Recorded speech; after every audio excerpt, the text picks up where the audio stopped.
Hello mga boss. Ang gagawin pala natin ngayon, magre-repair tayo ng isang videoke player. So ayan, kung nakita nyo, ang kanyang brand ay Platinum. At yung kanyang model, Capitan 2. So itong player na to mga boss, ang kanyang problema, base sa nagpapagawa, ayaw daw mag-power on tong videoke player. So yun bali yung kanyang problema. So bago natin buksan to mga boss, itatry muna natin para makita nyo yung kanyang problema. Ayan. Ayan mga boss, so isasaksak na natin yung kanyang power cord. After natin may saksak mga boss, press natin yung kanyang main power. So kung napansin nyo mga boss, no power nga tong videoke player. So hindi nga siya nagpa-power on. So base pala sa customer mga boss, itong videoke player na to pinagawa na sa iba. Ayan yung kanyang pangalan at cellphone number. So wala man daw isang buwan, ayan, nasira na naman. So, bale, pinagawa tong videoke player na to mga boss dito sa number na to. Ngayon, ganyan din yung sira niya. Bumalik sa dati. So, ngayon mga boss, bubuksan na natin to. Pero bago natin buksan to, kung bago pa lang sa channel na to, huwag niyo sanang kalimutan mag-subscribe at i-hit yung notification bell para sa susunod na mga video ng upload natin, ma-notify kayo.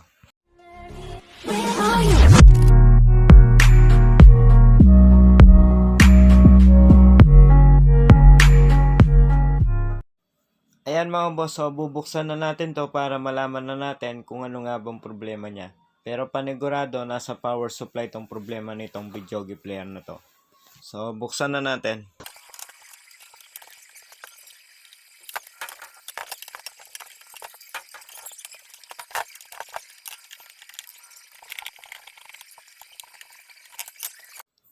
Ayan mga boss, so napapasin nyo, yan yung kanyang loob.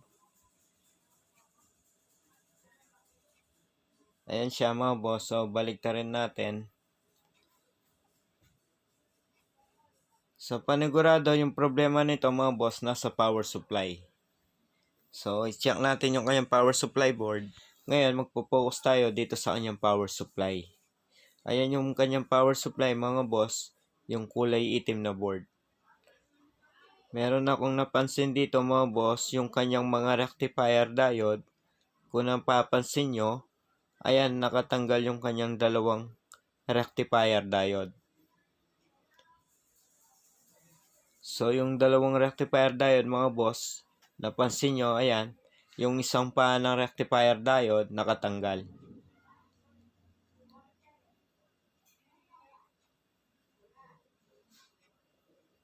So tatanggalin na muna natin tong kanyang board mga boss. Ayan mga boss, natanggal na natin tong kanyang board. So napansin nyo yung dalawang rectifier diode, nakahang yung kanyang dalawang paa. Ayan. Napapansin nyo mga boss, nakahang yung dalawang rectifier diode. So, dito pala sa likod nitong board, itong power supply mga boss, may napansin ako. Ayan. Kung napapansin nyo yan mga boss, yung kanyang mga resistor, binaypass na. Ayan, kung napapansin nyo. Ano yan mga boss? Resistor yan. Dalawang resistor na SMD. So, kung napapansin nyo, yung isa binaypass na. Naka-jumper na ng lead. Ngayon mga boss, dito naman sa ibaba, ayan, yung dalawang resistor na SMD. Kung napapansin nyo, naka-short na bali yung dalawang resistor. So, kung titingnan natin yung kanyang circuit mga boss, hindi naman dapat na naka-short yung dalawang resistor. So, medyo alangan tayo dito sa kanyang power supply mga boss, dito sa nakita natin. Gagawin na lang natin dito mga boss para sigurado na lang tayo, lalo na yung mga ibang parts niya, yung kanyang resistor naka-bypass na. Tapos napansin nyo yung dalawang rectifier diode naka-hang. So para mapabilis na lang tayo dito mga boss, gagawin na lang natin, i-convert na lang natin ng ibang power supply itong videoke player na Platinum na to. So itong board na to, itong power supply na to mga boss, hindi na natin gagamitin yan. So maghanap na lang tayo ng ibang power supply, tapos yun na lang yung ilalagay natin dito sa player na to. Kasi kung i-repair pa natin tong power supply na to mga boss, napansin nyo naman, pinakita ko sa inyo, dito sa likod niya, yung mga resistor wala na, tinanggal na, tapos bypass na lang. Pwede naman natin i-repair to mga boss, kaso medyo alangan na tayo, baka maayos man natin to, baka ilang buwan lang or araw, ibabalik sa atin to ng nagpagawa. So mas better kung papalitan na lang natin ng buong power supply to. So titignan lang natin dito sa kanyang data mga boss. Ayan, nakasulat naman dito sa board itong power supply. Ang kanyang output, meron siyang negative 12 volts, positive 12 volts, 5 volts, at saka 3.3 volts. So maghanap tayo ng power supply na merong ganyan na voltahe. So hanap muna tayo mga boss. Ayan mga boss, so meron na tayong nahanap na power supply. Ito. So kung napapansin nyo, maliit siya kumpara dito sa original na power supply. Pero wala namang problema yan mga boss. Importante, same yung kaniyang output. So kung titignan natin yung kanyang output mga boss, itong ilalagay natin na power supply, kung titignan natin yung kanyang data mga boss, itong kanyang output, kung nakikita nyo, ayan, meron siyang positive 12 volts, negative 12 volts, at 5 volts. So wala siyang 3.3 volts. Itong kanyang original na power supply, meron siyang 3.3 volts. So bali ang gagawin na lang natin dyan mga boss, ayan, kung titignan nyo kasi yung original na power supply nitong player video game, meron siyang 3.3. So itong ilalagay natin mga boss, wala siyang 3.3 volts. Ang meron lang niya ay negative 12, positive 12, at 5 volts. So wala siyang 3.3 volts. So bali gagawin na lang natin dito mga boss, gagamit na lang tayo ng resistor para yun na nga, meron tayong 3.3 volts dito sa power supply na ilalagay natin.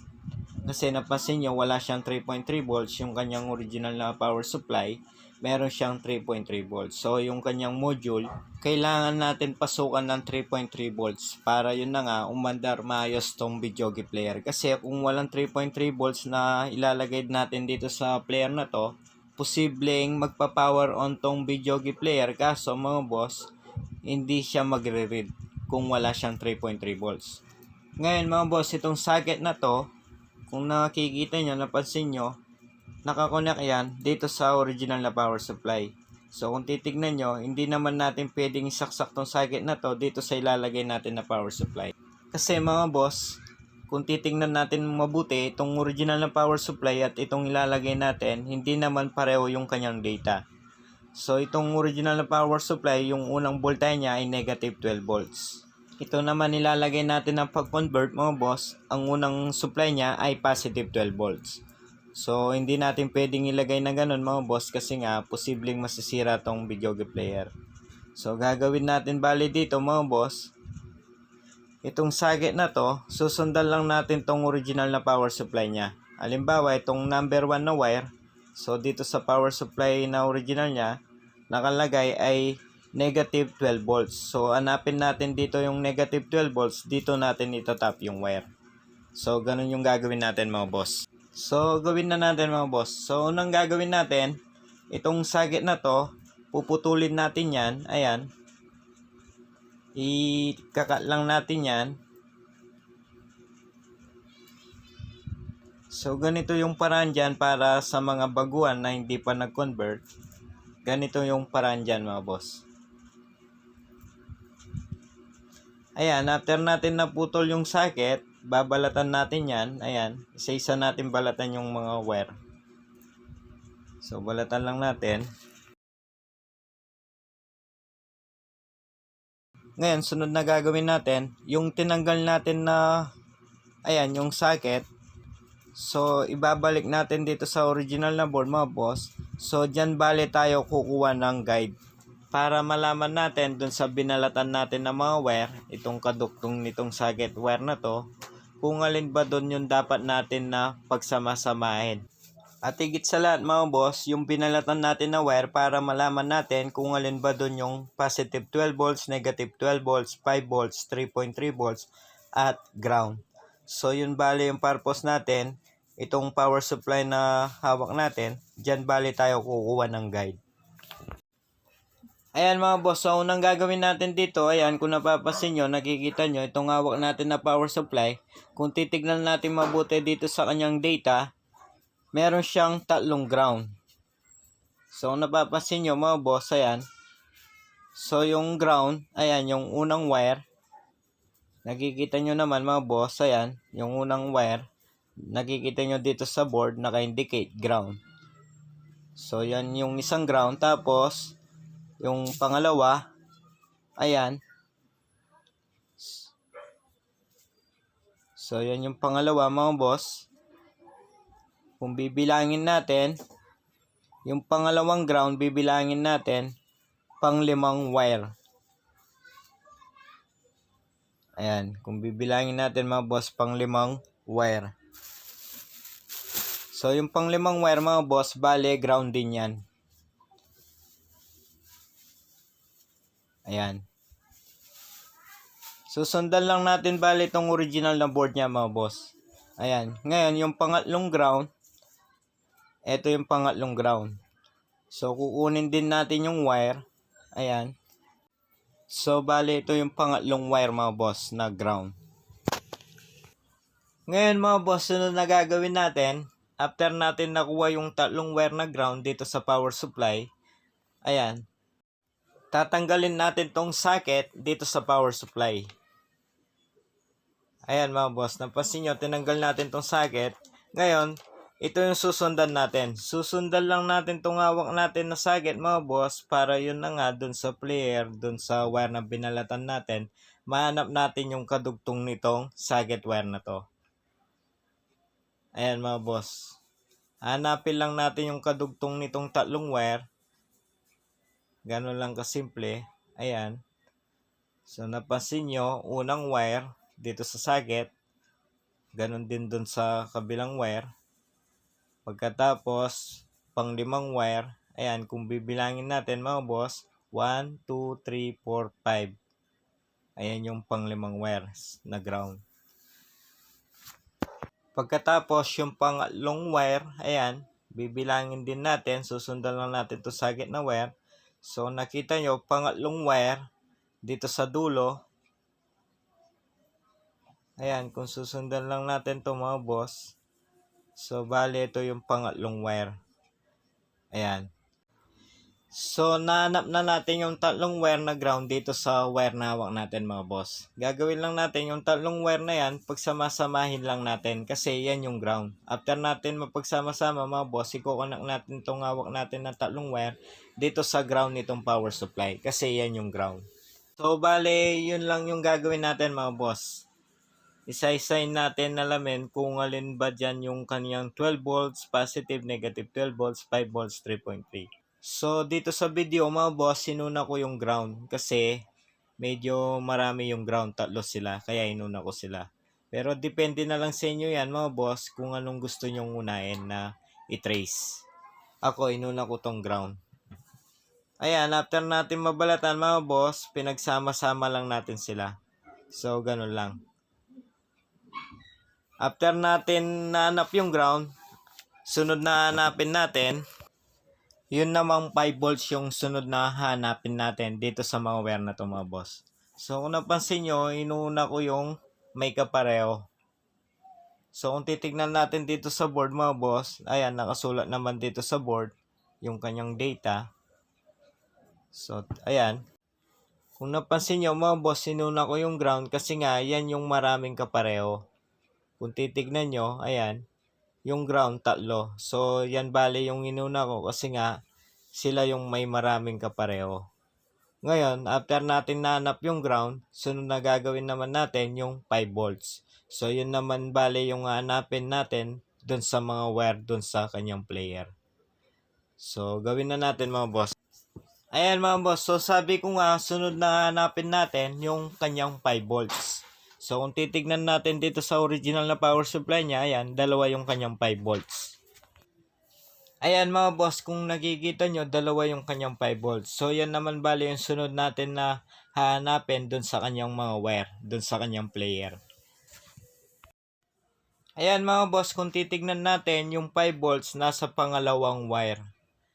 So, kung titignan natin dito mga boss, ayan, 1, 2. So, dito sa mga wire na to, bibilangin lang natin. Ayan mga boss, so ito yung 5 volts. Ngayon, sunod na hanapin naman natin yung isang 5 volts.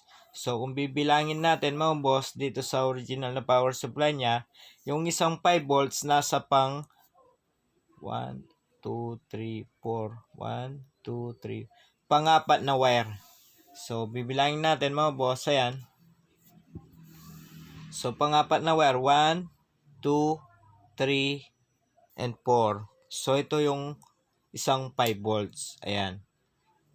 Wire number 2 at number 4. So, kung titignan nyo mga boss, ayan, medyo malabo talaga yung ating camera mga boss. Pasensya na. So, kung nakita nyo mga boss, yung pin number 2 at pin number 4, yan yung 5 volts. 1, 2, 4.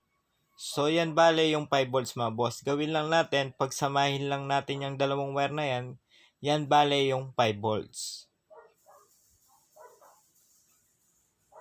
Ayan mga boss. Pagsamahin lang natin tong dalawang wire na yan.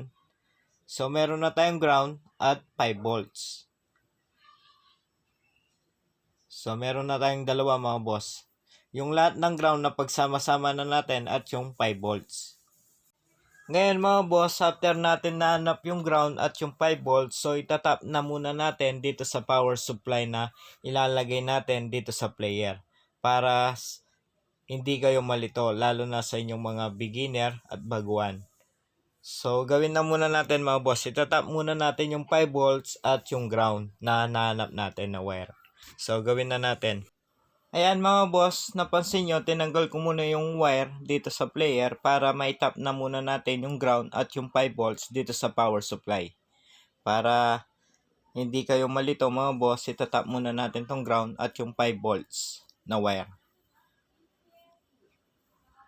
So, lalagyan lang natin ng lead tong mga wire para maitap natin dito sa power supply.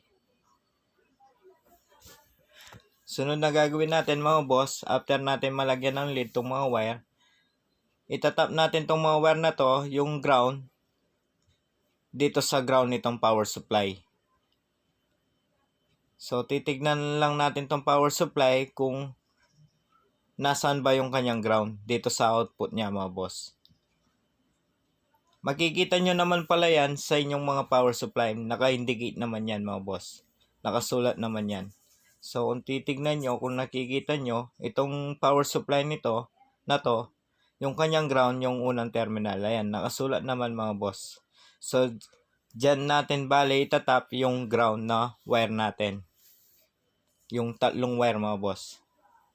So, yung tatlong wire, ayan, yung tatlong wire, itatap natin yan dito sa power supply, dito sa ground. So, dyan bali natin itatap mga boss kasi itong power supply, yung ground niya, yung unang terminal. Ayan. Ayan mga boss, so itatap na natin itong ground. Dito sa power supply, ayan.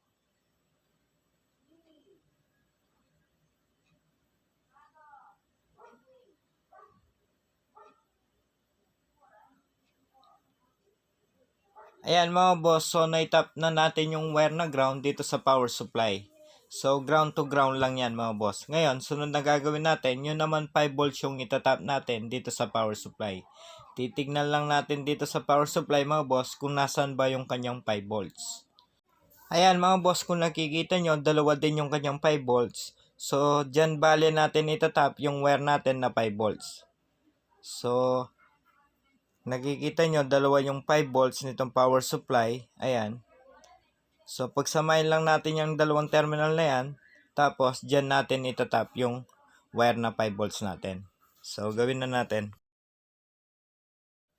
Ayan mga boss, so napagsama na natin yung dalawang terminal dito sa kanyang power supply na 5 volts. Ngayon, itatap naman natin tong wire na to, yung dalawang wire na yan, dito sa power supply na 5 volts. So, itatap lang natin dyan mga boss kasi yan yung 5 volts natin.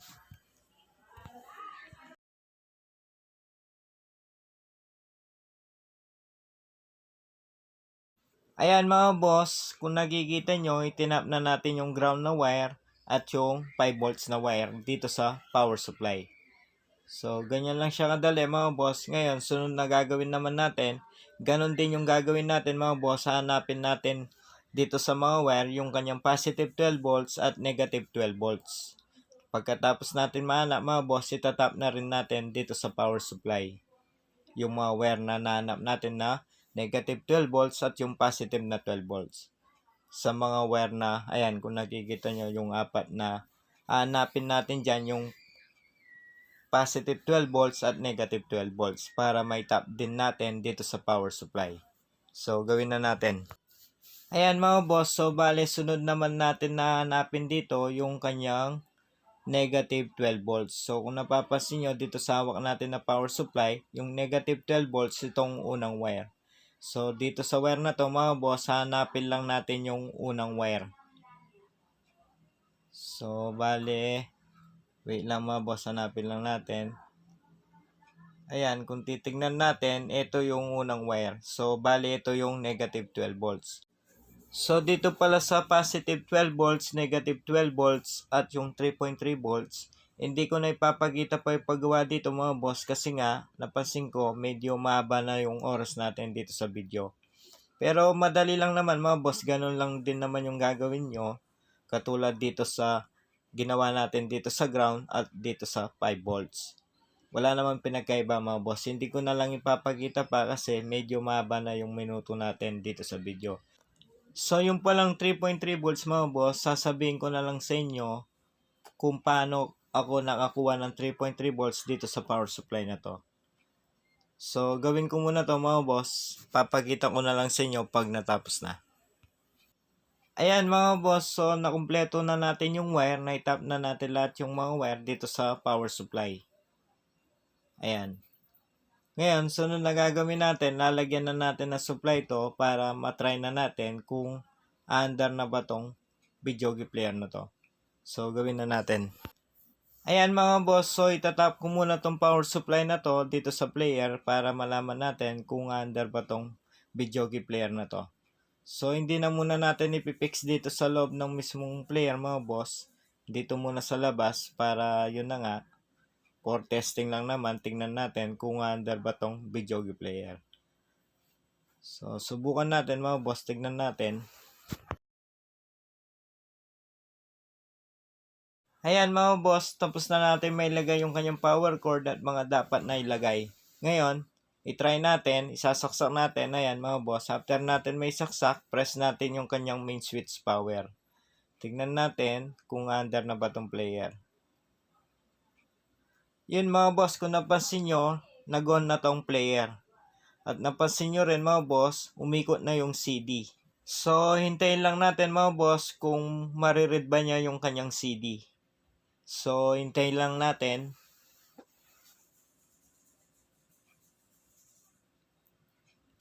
Yun mga boss, kung napansin nyo, naread niya yung kanyang CD. So, ibig sabihin, tama yung ginawa natin mga boss. Ayan, kung napansin nyo. So, ganun lang yung pag-convert sa mga video game player or DVD player. Pwede naman i-convert yan mga boss. Importante, same lang yung output.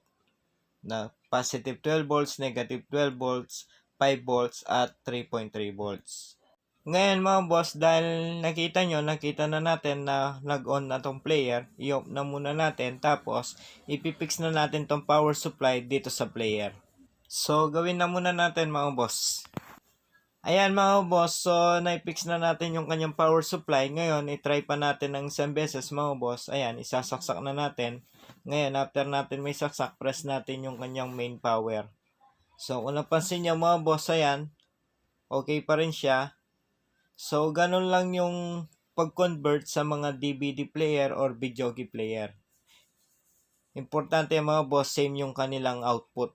Positive 12 volts, negative 12 volts, 5 volts, at 3.3 volts.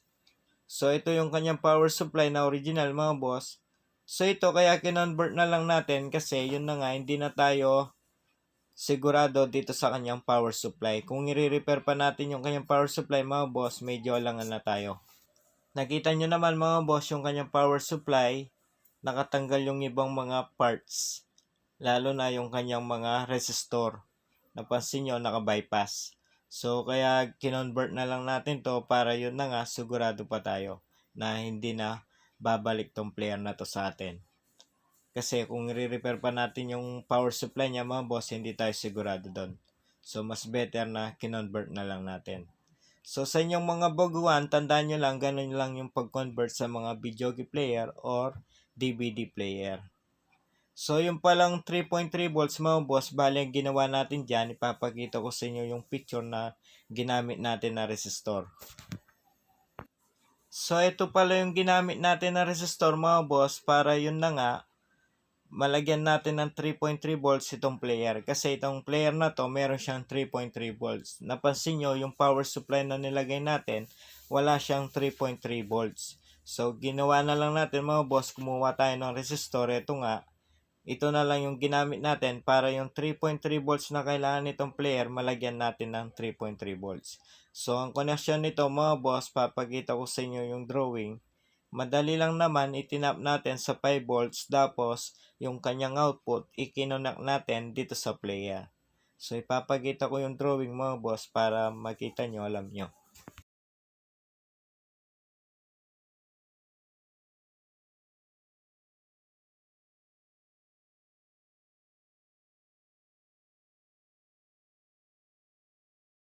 Yun mga boss, so bali yun lang yung ginawa natin para yung 3.3 volts na kailangan nitong player, masupplyan natin mga boss. Gumamit lang tayo ng resistor. So, ganun lang kasimple yung ginawa natin mga boss. Ngayon, lilinisin na natin to para yun na nga, may sara na natin. So, gawin na natin. Ayan mga boss, so naisara na natin tong player. So, napapansin nyo, ayan, naka-on siya. Okay pa rin siya hanggang ngayon. Pero, okay na tong player na to mga boss. Marami na rin tayo kasing convert na ganito. Wala naman tayong na-encounter na may back job. So, ganun lang kasimple yung pag-convert sa mga DVD player or video game player. Sa inyong mga beginner or baguhan, so ganun lang kasimple. Ito kasi mga player pala na to mga boss, meron siyang 3.3 volts. Pero yung mga ibang player, wala naman 3.3 volts mga boss. Pero mas maganda kung meron kayong pang-convert na power supply na 3.3 volts, hindi nyo na kailangan pang gawin yung resistor na nilagay ko dito sa player na to. In case man na meron kayong pang-convert na power supply na meron siyang 3.3 volts. Kasi ako mga boss, kaya naglagay ako ng resistor kasi yung nilagay kong power supply, wala siyang 3.3 volts. Ang meron lang niya ay negative 12 volts, positive 12 volts, 5 volts. So, yun lang yung meron yung nilagay natin na power supply dito sa player na to. Pero mas better kung meron 3.3 volts yung ilalagay nyo, hindi nyo na kailangan pang maglagay ng resistor. Mas madali yun mga boss. Pero in case man na walang 3.3, wala kayong manap na meron 3.3 na power supply, so ganun lang yung gawin nyo, lagyan nyo ng resistor. So sana sa inyong mga baguhan or beginner, kahit papano meron kayo natutunan dito sa ating video. At kung meron man, huwag nyo sanang kalimutan i-like tong ating video. At sa mga hindi pa pala nakasubscribe sa ating channel, huwag nyo sanang kalimutan mag-subscribe at i-hit yung notification bell para sa susunod na mga video ng upload natin, ma-notify kayo. So, maraming salamat mga boss. Peace.